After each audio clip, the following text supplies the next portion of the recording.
El regne de Tenti Potenti, d'Enric Lluch.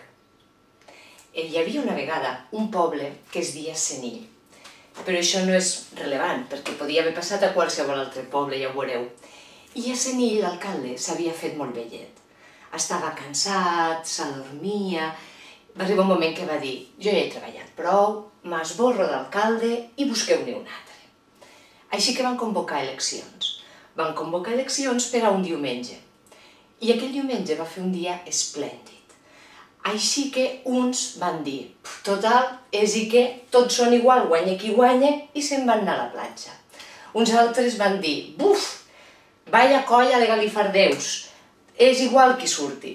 I se'n van anar a fer una paella. Uns altres se van quedar a casa fent la migdiada.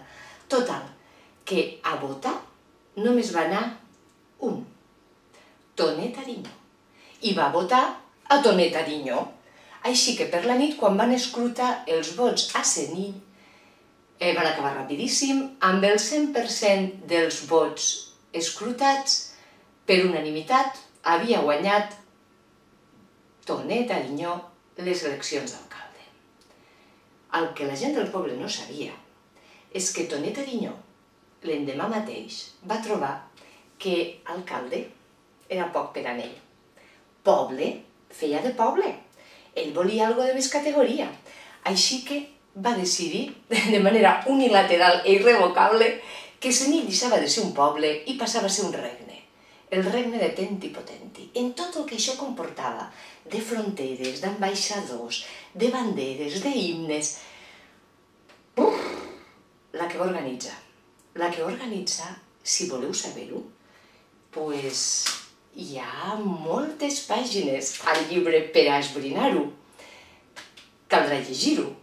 El regne de Tenti Potenti, d'Enric Lluch, per a saber què va passar en els habitants de Senill, què va passar amb Tonet Arinyó i què va passar finalment amb el regne de Tenti Potenti.